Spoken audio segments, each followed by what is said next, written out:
കഥ സഖി ഭാഗം 10. താഴെ ദേവൻ്റെ ജിപ്സി വല്ലാത്ത ഇരമ്പലോടെ വന്നു നിന്ന ശബ്ദം കേട്ട് നന്ദൻ ഗായുവിനെ നോക്കി. ഗായു വേഗം ചാടി എഴുന്നേറ്റു. ഇന്ന് വരേക്കും അവളോട് നോ പറഞ്ഞിട്ടില്ല. എന്താഗ്രഹിച്ചാലും അപ്പോൾ തന്നെ നേടി കൊടുത്തിട്ടുമുണ്ട്. ജോയും ദേവനും പലപ്പോഴും ഗായുവുമായി കുറച്ചു നേരത്തേക്കെങ്കിലും വഴക്കിട്ടിട്ടുണ്ട്. പക്ഷെ ഒരിക്കലും നന്ദൻ അവളെ വേദനിപ്പിച്ചിട്ടില്ല. സത്യം പറഞ്ഞാൽ അങ്ങനൊരു ശീലമില്ല. ആരോടും തല്ലുകൂടുന്നൊരു പതിവില്ല. വളരെ ചെറിയ ലോകമാണ് അവൻ്റേത്. അതിലുള്ളവർ അവന് അത്രയും പ്രിയപ്പെട്ടവരാണ്. നന്ദൻ്റെ കണ്ണ് നിറഞ്ഞു. സന്തോഷം മാത്രമായിരുന്നു. മാഷച്ചൻ മരിക്കും വരേക്കും. വേദനയോടെ അവൻ താഴോട്ടിറങ്ങി. ദേവനെ എന്ത് പറഞ്ഞു സമ്മതിപ്പിക്കുമെന്ന് ഒരു പിടിയുമില്ല. ദേവൻ ആരോടും മിണ്ടാതെ ഉമ്മറത്തേക്ക് കയറി ചാരുകസേരയിലേക്കിരുന്നു. എന്നിട്ട് കാലിന്മേൽ കാൽ കയറ്റി വെച്ചു. നന്ദനും ആമിയും ഗായുവും വന്ന് ഓരോ ഭാഗങ്ങളിലായി നിന്നതല്ലാതെ ഒരക്ഷരം ശബ്ദിച്ചില്ല. ഇവിടെന്താ അടൂർ ഗോപാലകൃഷ്ണൻ്റെ പടം പോലെ ഭയങ്കര ശോകം എന്ന് ചോദിച്ചുകൊണ്ട് മുറ്റത്തു നിന്നും ജോ കയറി വന്നു. പോയിട്ടെന്തായി? ആമിക്ക് അത് അറിയാതെ ഒരു സ്വസ്ഥതയില്ല. ഓ എന്താവാൻ, കാറൊരെണ്ണം അവൻ ചുമ്മാ കത്തിച്ചു കളഞ്ഞു എന്നല്ലാതെ ആ അമ്മാവനിട്ട് പോലും ഒരെണ്ണം കൊടുത്തില്ല. ജോ വല്ലാത്ത നിരാശയോടെ പറഞ്ഞു. നീ അപ്പോൾ അവനെക്കൊണ്ട് തല്ലുണ്ടാക്കിക്കാനാണോ കൂടെ പോയത്? നന്ദൻ പല്ല് കടിച്ചു. അല്ല, അവൻ തല്ലുന്നത് കാണാൻ. പക്ഷേ കാര്യമുണ്ടായില്ല. ജോ, ഗായു താക്കീതോടെ വിളിച്ചു. അയ്യോ, ഞാൻ ഒന്നും പറയുന്നില്ലേ ആമി. കഴിക്കാൻ എന്താ ഉള്ളത് എന്ന് വെച്ചാൽ അമ്മയോട് എടുത്തു വെക്കാൻ പറ. ഒരാനയെ കിട്ടിയാൽ തിന്നാനുള്ള അത്രയും വിശപ്പുണ്ട്. പറഞ്ഞുകൊണ്ട് ജോ ആമിയെ ഉന്തിത്തള്ളി അകത്തേക്ക് നടന്നു. കാണും നല്ല വിശപ്പ് കാണും. അമ്മാതിരി പണിയല്ലേ രണ്ടും കൂടി ഒപ്പിച്ചു വെച്ചത്. അപ്പോഴേ എനിക്ക് ഡൗട്ട് തോന്നി, എന്നെ കൂട്ടാതെ ഇവനെയും കൊണ്ട് നീ പോയത് അടിയുണ്ടാക്കാനാണെന്ന്. ദേവാ, എന്താടാ ഇത്? നന്ദ, നീ എന്താ ഒന്നും അറിയാത്ത പോലെ? അയാൾ പറഞ്ഞതും ചെയ്തതുമെല്ലാം ഞാൻ കണ്ടില്ല എന്ന് നടിക്കണം. അതിന് ദേവനെ കിട്ടില്ല. ഒരു കാര്യവും പിന്നേക്ക് മാറ്റിവെക്കുന്ന ശീലവും ദേവനില്ല. എന്തുണ്ടായാലും അപ്പോൾ തന്നെ കൊടുക്കും. അതാ ഈ ദേവൻ. ദേവാ, ദയനീയമായി ഗായു വിളിച്ചു. വേണ്ട ഗായു, നീ എന്താ പറയാൻ പോകുന്നതെന്ന് എനിക്കറിയാം. ഒരു കൈ ഉയർത്തി ഗായുവിന് നേരെ കാണിച്ചുകൊണ്ട് ദേവൻ പറഞ്ഞു. ഇനി എന്തു പറഞ്ഞിട്ടും കാര്യമില്ല എന്ന് മനസ്സിലായതും നന്ദൻ പിന്നെ ഒന്നും ചോദിക്കാനോ പറയാനോ പോയില്ല. എന്നാൽ ഗായു നന്ദനെ നോക്കി കണ്ണുകൾ കൊണ്ട് ആംഗ്യം കാണിച്ചതും നന്ദൻ വേണ്ട എന്നുള്ള രീതിയിൽ തലയനക്കി കാണിച്ചു. എന്താ രണ്ടും കൂടി നിന്ന് കഥകളി കാണിക്കുന്നത്? എന്തെങ്കിലും പറയാനുണ്ടെങ്കിൽ വാ തുറന്ന് പറഞ്ഞുകൂടടി പുല്ലെ. ചാരുകസേരയിൽ നിന്നും എഴുന്നേറ്റ് ദേവൻ രണ്ടുപേരെയും നോക്കിക്കൊണ്ട് ചോദിച്ചു. അത് ദേവാ, ഗായുവിന് എനിക്ക് പോണം ദേവാ, മാണിക്യമംഗലത്തേക്ക്. പറഞ്ഞു കഴിഞ്ഞതും ഇല്ല, നടക്കില്ല, ആരും എങ്ങും പോകില്ല ഇവിടം വിട്ട്. ദേഷ്യത്തോടെ പറഞ്ഞുകൊണ്ട് ദേവൻ കാറ്റുപോലെ അകത്തേക്ക് പാഞ്ഞു.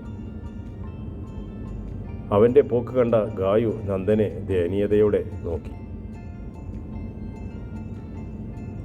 ഗായു, അവൾക്കരികിലേക്ക് ചെന്നു നന്ദൻ വിളിച്ചതും ഒരു പൊട്ടിക്കരച്ചിലൂടെ അവൾ അവൻ്റെ മാറിലേക്ക് ചാഞ്ഞു.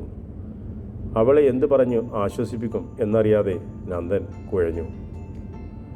കഴിഞ്ഞ ദിവസങ്ങളിലെ പോലെ ചിരിയും കളിയും ഇല്ലാത്ത അന്നത്തെ ദിനവും എങ്ങനെയോ കടന്നുപോയി. രാവിലത്തെ ആ സംഭവത്തിന് ശേഷം ഗായു ദേവനെ കാണുകയോ മിണ്ടുകയോ ചെയ്തില്ല. അവനെ എന്നല്ല, ജോയോടോ നന്ദനോടോ ആമിയോടോ പോലും അവൾ അടുപ്പം കാണിച്ചില്ല. ഒരുതരം വാശിയായിരുന്നു ഗായുവിന്.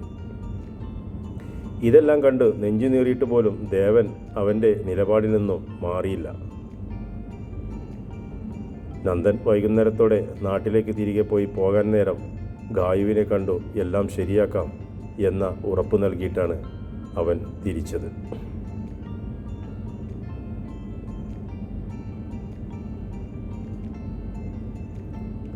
ദിവസങ്ങൾ കടന്നു പോകുന്തോറും ഗായുവിൻ്റെയും ദേവൻ്റെയും വാശിയിൽ ഒരു മാറ്റവും സംഭവിച്ചില്ല. ആമിയും ജോയും പലതും പറഞ്ഞു ഗായുവിൻ്റെ പിന്നാലെ കൂടിയിട്ടും അവൾ തൻ്റെ നിലപാടിൽ ഉറച്ചു നിന്നു. ഏതാണ്ട് അതുപോലത്തെ അവസ്ഥയിലായിരുന്നു ദേവനും. രണ്ടുപേരും അവരുടെ വാശിയിൽ നിലയുറപ്പിച്ചു. ഏതാനും ദിവസങ്ങൾക്ക് ശേഷം രാത്രി അത്താഴം കഴിച്ചു കഴിഞ്ഞു ശോഭേച്ചിയെ അടുക്കളയിൽ സഹായിച്ചതിന് ശേഷം മുറിയിലേക്കെത്തിയ ഗായു തൻ്റെ മുറിയിൽ കട്ടിലിൻ്റെ ഹെഡ്റെസ്റ്റിൽ ചാരി കണ്ണുകൾ അടച്ചു കിടക്കുന്ന ദേവനെ കണ്ടൊന്ന് ഞെട്ടി. അകത്തേക്ക് പോകണോ വേണ്ടോ എന്ന ചിന്തയോടെ വാതിൽക്കൽ നിലയുറപ്പിച്ച് ഗായുവിനെ ദേവൻ്റെ ശബ്ദമാണ് ചിന്തയിൽ നിന്നും ഉണർത്തിയത്. വാശി കാണിക്കാതെ അകത്തേക്ക് വാ ഗായു, അടച്ചു പിടിച്ച കണ്ണുകൾ തുറക്കാതെ തന്നെ ദേവൻ പറഞ്ഞു. ദേവൻ്റെ വാക്കിനെ വില കൽപ്പിക്കാതെ മുറിയിലേക്ക് കയറാതെ തിരിഞ്ഞു നടക്കാൻ തുടങ്ങിയ ഗായുവിൻ്റെ കയ്യിൽ ദേവൻ്റെ പിടുത്തം വീണു.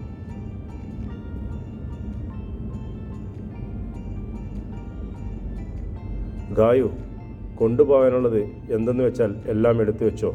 നാളെ രാവിലെ നമ്മൾ മാണിക്യമംഗലത്തേക്ക് പോകുന്നു. നിന്റെ സന്തോഷം അതാണ് എനിക്ക് വലുത്. പറഞ്ഞും കൊണ്ടവൻ ധൃതിയിൽ മുറിവിട്ട് പുറത്തേക്ക് പോയി. അവനിൽ നിന്നും കേട്ട വാക്കുകളിൽ അമ്പരന്ന് പോയ ഗായു മുറിവിട്ട് പുറത്തേക്കിറങ്ങിയ ദേവൻ്റെ അടുത്തേക്ക് കാറ്റുപോലെ പാഞ്ഞു ചെന്നു. ദേവാ, ഞാൻ ഇപ്പോൾ കേട്ടത് സത്യമാണോ? പൂമുഖത്തെ പടിയിൽ പുറത്തെ നിലാവിലേക്ക് മെയ്കൾ ഊന്നിയിരിക്കുന്നവൻ്റെ അരികിലേക്ക് ചേർന്നിരുന്നും കൊണ്ട് ഗായു ചോദിച്ചു. തൻ്റെ ഉള്ളം നീറുന്നത് മറച്ചു പിടിച്ചും കൊണ്ട് പുഞ്ചിരിയോടെ ഗായുവിനെ നോക്കിക്കൊണ്ടവൻ പറഞ്ഞു, അതെ.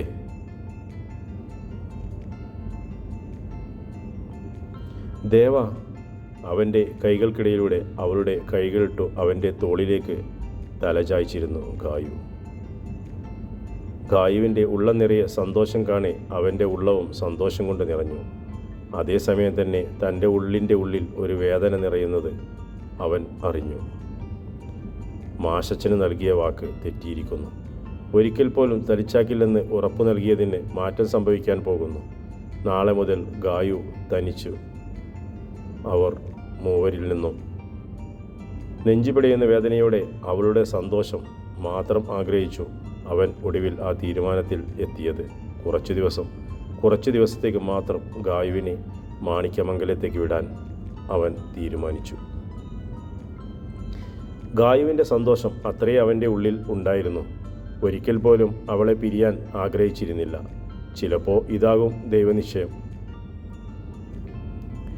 തൻ്റെ തീരുമാനം ആദ്യം വിളിച്ചു പറഞ്ഞത് നന്ദനെയാണ്. അവനും അതുതന്നെയായിരുന്നു പറഞ്ഞത്. കുറച്ചു നാളത്തേക്ക് ഗായുവിന് ഒരു ചേഞ്ച് അത്യാവശ്യമാണ്. ഇവിടെയാകുമ്പോൾ അച്ഛനും അമ്മാവനും വീണ്ടും വന്ന് പ്രശ്നമുണ്ടാക്കും. ഗായു മംഗലാപുരത്തേക്ക് പോയി എന്ന് അറിഞ്ഞാൽ പിന്നെ അച്ഛൻ്റെയോ അമ്മാവൻ്റെയോ ഭാഗത്തു നിന്നും യാതൊരു പ്രശ്നം ഉണ്ടാകില്ല. നന്ദൻ്റെ വാക്കുകൾ ഓർമ്മയിൽ തെളിഞ്ഞു വന്നതും തനിക്കരികിലേക്ക് ചേർന്നിരിക്കുന്നവളെ തലചരിച്ചൊന്ന് നോക്കി ദേവൻ. സന്തോഷം മാത്രം ആ മുഖത്ത്. ഇത്രയും ദിവസം മുഖത്ത് നിറഞ്ഞു നിന്ന ദേഷ്യമോ സങ്കടമോ ഒന്നുമില്ല. വാശിയും പിണക്കവും എല്ലാം ഒറ്റ നിമിഷം കൊണ്ട് അവളിൽ നിന്ന് എങ്ങോ പോയി മറഞ്ഞു. ഒരു കൊച്ചു കുഞ്ഞിൻ്റെ കണക്കെയുള്ള അവളുടെ സന്തോഷം കാണെ അവൻ്റെ ഉള്ളവും സന്തോഷം കൊണ്ട് നിറഞ്ഞു. നെഞ്ചു നീറുന്ന വേദനയോടെ അവൻ അവളുടെ സന്തോഷം നോക്കിക്കണ്ടു. പുറമേ പുഞ്ചിരിയോടെ നിറഞ്ഞ മനസ്സോടെ സംസാരിക്കുന്നുണ്ടെങ്കിലും ഗായുവിൻ്റെ നെഞ്ചും പിടയുന്നുണ്ട്. അത് അവനിൽ നിന്നും മറച്ചും കൊണ്ടാണ് അവൾ അവനരികിൽ ഇരിക്കുന്നതും സംസാരിക്കുന്നതും. എന്നേക്കുമായി ദേവൻ്റെ ജീവിതത്തിൽ നിന്നും ഒരു പടിയിറക്കം. ഇനിയൊരു തിരിച്ചുവരവ് സാധ്യമാകാത്ത വിധം എന്നേക്കുമായി ഒരു പടിയിറക്കം. നെഞ്ചുപൊടിയുന്ന വേദനയോടെ മനസ്സിൽ തീരുമാനിച്ചുറപ്പിച്ചും കൊണ്ട് അവൾ അവനരികിലേക്ക് ഒന്നുകൂടി ചേർന്നിരുന്നു. ഗായുവിൻ്റെ തീരുമാനം മനസ്സിലാക്കിക്കൊണ്ട് ദേവനും ഒന്നും അറിയാത്ത പോലെ അവളുടെ സന്തോഷം കണ്ണിറച്ച് നോക്കിക്കണ്ടു. അവളെ തനിക്കരികിലേക്ക് ചേർത്ത് പിടിച്ചു. ഒരിക്കലും തനിച്ചാക്കില്ലെന്ന പോലെ. തുടരും കഥയുടെ അടുത്ത ഭാഗം.